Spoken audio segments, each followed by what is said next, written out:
हज इस्लाम का पांचवा रुकन और हर मुसलमान की दिली तमन्ना कि वो कम से कम एक मरतबा हज सफ़र पर ज़रूर जाए। और अल्लाह ताला ने तो कुरान शरीफ में हुक्म दिया है, वलिल्लाहि अलन्नासि हिज्जुल बैति मन इस्तताअ इलैहि सबीला। वो लोग जो अल्लाह के घर तक पहुँचने की इस्तिताअत रखते हैं उन पर हज फ़र्ज़ है। अब इस फ़र्ज़ की अदायगी के लिए एक अच्छी खासी रकम की भी ज़रूरत पड़ती है। तो जैसा कि आप सबको मालूम है, हज 2026 का सिलसिला मुकम्मल हुआ और हज 2027 की तैयारियाँ शुरू होने जा रही हैं।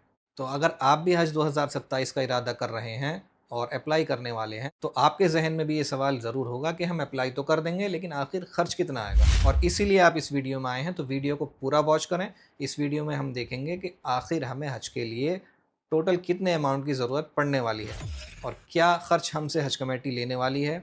जो ख़र्च हम हज कमेटी को देंगे वो हमारा टोटल ख़र्च होगा या वहाँ पहुँचने के बाद हमें जेब से कुछ और भी खर्च करना पड़ेगा। तो सारी चीज़ें डिटेल में समझेंगे, लेकिन उससे पहले आप एक बात ये समझ लें कि हम जो यहाँ कैलकुलेशन करेंगे वो एग्जैक्ट अमाउंट नहीं होगा।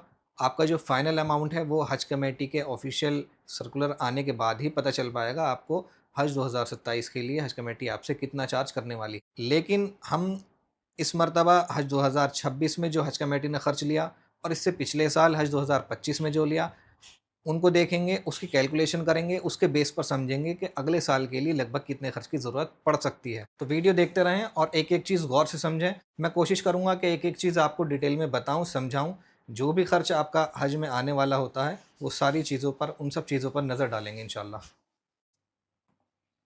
आप जो स्क्रीन पर देख रहे हैं, ये 2025 का खर्च है और ये 2026 का खर्च है जो हज कमेटी ने हाजियों से लिया। ये खर्च स्टेट वाइज़ हैं। यहाँ एयर फेयर दिया है। जो आप ये देख रहे हैं कि स्टेट वाइज हर स्टेट का जो है खर्च अलग है। उसकी वजह है एयर फेयर का अलग होना। ठीक है, जिस तरह इसमें है उसी तरह उसमें है।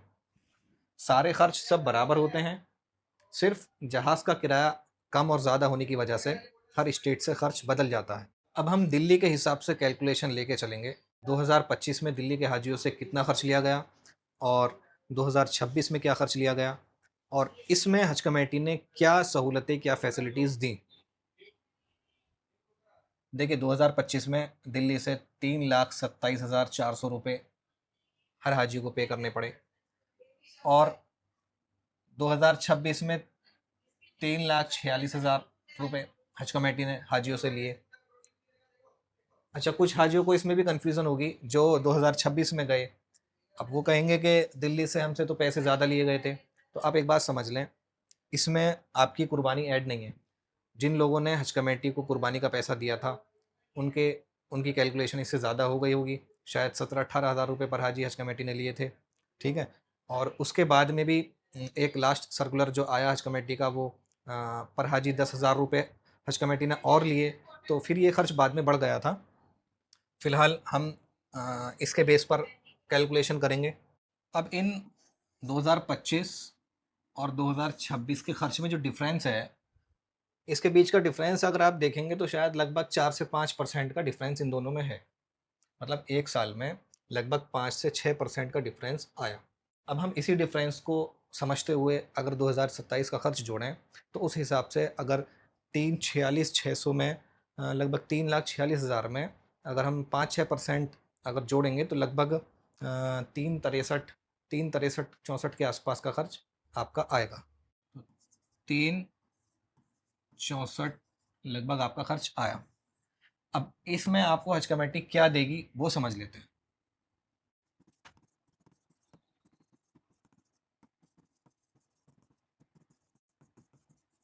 हज कमेटी आपसे जो पैसा लेती है उसके बदले में आपको जहाज़ का किराया, आपका हज वीज़ा, आपका एकोमोडेशन, वहाँ आपका रिहाइश, मक्का में होटल, मदीना में होटल या मीना में जो आपको तंबू दिए जाते हैं उनके किराए, आपका टोटल जो ट्रांसपोर्टेशन लगना होता है आपका, वो ट्रांसपोर्ट आपको दिया जाता है। इसके अलावा आपको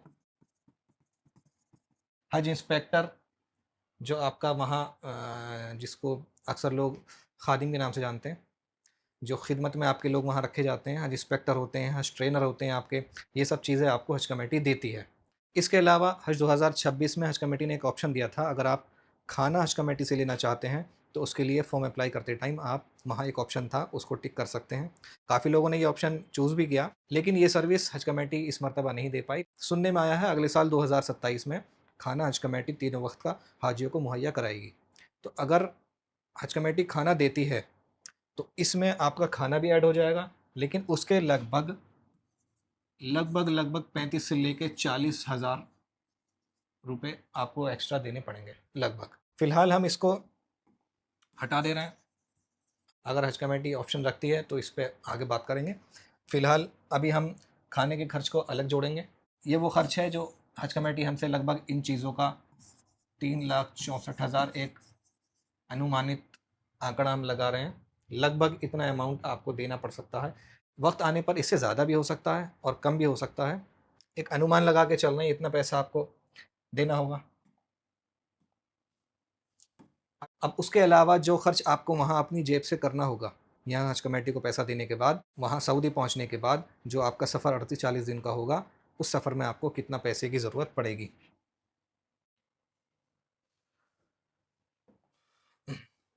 देखिए, सिम कार्ड सबकी ज़रूरत होती है। यहाँ रियाल में समझाया गया है और यहाँ उसकी इंडियन रुपीज़ में कैलकुलेशन की है। मैंने कैलकुलेशन एक रियाल की 25 रुपये के हिसाब से करी है। अगर आपको कम या ज़्यादा पड़ता है तो आप उसके हिसाब से अपनी कैलकुलेशन निकाल लें। फ़िलहाल मैं 25 रुपये का एक रियाल समझ कर चल रहा हूँ। सिम कार्ड हमने 100 रियाल लगा कर चले हैं। मदीने की ज़ियारत आपकी 20 रियाल की हो गई, मक्का की ज़ियारत आपकी 20 रियाल की हो गई। ताइफ लोग अक्सर जाते हैं, तो अगर आप ताइफ जाते हैं तो 50 रियाल हम उसका जोड़ के चल रहे हैं। आप जो मस्जिद आयशा से उम्रे करेंगे या जी राना से करेंगे, कहीं से भी करें आप, हम फ़िलहाल मस्जिद आयशा का जोड़ कर चल रहे हैं और हमने इसमें 10 उम्रों की कैलकुलेशन करी है। आप मस्जिद आयशा जाते हैं तो आने और जाने का, अगर हम ग्रुप में 4-5 लोग टैक्सी करके चले जाएँ तो पर पर्सन लगभग 10 रियाल का एक आदमी का पड़ जाता है। तो हम 10 उम्रों की कैलकुलेशन निकाल रहे हैं, तो आपके 100 रियाल ये हो गए। उम्रा करने के बाद जब आप हल कराएँगे, बालों को कटवाएँगे, तो 10 उम्रों के 10 हल्क हो गए, तो उसी के 100 रियाल उसके लगा के चल रहे हैं। एक बार गंजा करने के लगभग 10 रियाल वहाँ लेते हैं। और कुर्बानी आपकी 700 रियाल की हो गई। ये ऑप्शन हज कमेटी की तरफ से भी होता है, आप हज कमेटी से भी कुर्बानी करा सकते हैं। मैक्सिमम लोगों ने हज कमेटी से ही कराई थी। ये आपका अपना मशवरा है और इस मरतबा तो हज कमेटी ने ज़ोर दिया था। कुछ ऐसी बातें कही नहीं थी कि अलग से कुर्बानी की अरेंजमेंट बहुत मुश्किल होगी, तो हज कमेटी से ही करानी पड़ेगी। तो आप उसको अपने हिसाब से देख सकते हैं। कुर्बानी के आपके 700 रियाल जोड़ लिए और उसके बाद खाने का पैसा हम जोड़ रहे हैं। एक दिन का एक आदमी का 40 रियाल लगा कर चल रहे हैं और 40 दिन का खर्च हम पूरा जोड़ ले रहे हैं, तो 40 गुणा 40 1600 रियाल आपके बैठते हैं। देखिए, लगभग इतना ही अमाउंट हज कमेटी आपसे लेगी, लेकिन शायद हज कमेटी से आप अगर खाना लेते हैं तो आपके लिए ज़्यादा बेहतर रहेगा, क्योंकि हज कमेटी अगर बूफे सिस्टम लगाती है आपके होटल में तो आपको उसमें कई सारे ऑप्शन होंगे। आप दाल भी ले सकते हैं, सब्ज़ी भी ले सकते हैं, सालन भी ले सकते हैं। लेकिन आप अगर होटल पे खाते हैं तो ये जो कैलकुलेशन हमारी है 40 रियाल पर डे की, ये हमने सुबह नाश्ते में 10 रियाल जोड़े हैं और दोपहर का खाना 15 रियाल का, शाम का खाना 15 रियाल का, इस हिसाब से कैलकुलेशन निकाली है। लेकिन 15 रियाल में आपको एक ही सब्ज़ी मिल सकती है। मसलन आप दाल सब्ज़ी खा रहे हैं, ठीक है? आप अगर सोचें कि नहीं मैं दोनों दाल भी ले लूँ और गोश्त भी ले लूँ, तो ये कैलकुलेशन आपकी फिर डबल हो सकती है। तो हज कमेटी अगर बुफे सिस्टम लगाती है तो ये बेहतर है आपके लिए, हज कमेटी से आप ले लें खाना। बहरहाल आपको कॉस्ट लगभग बराबर ही बैठ रही है। इसके बाद 1000 रियाल हमने यहाँ एडिशनल लेकर चल रहे हैं। वो खुदा न खास्ता किसी वजह से आपके पास पैसों की कमी पड़ती है तो आपके पास पैसे आपकी जेब में मौजूद रहें। तो ये टोटल खर्च जो सारा निकल कर आया है वो 3690 रियाल का आया है।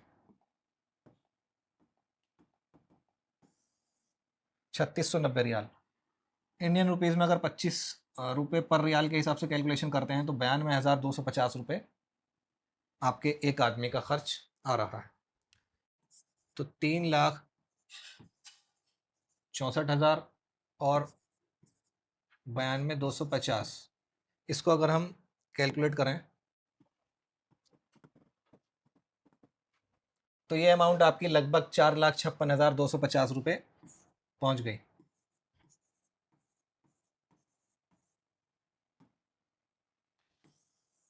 तो ये आपका टोटल खर्चा है।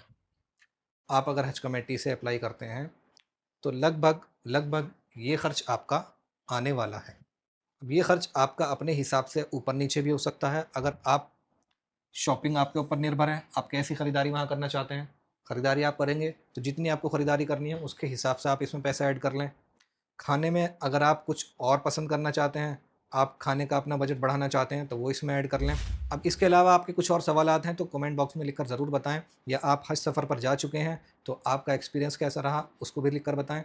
और इस वीडियो को उन लोगों के साथ ज़्यादा से ज़्यादा शेयर करें जो भी आपके ताल्लुकात में हज का सफ़र का इरादा रखते हैं।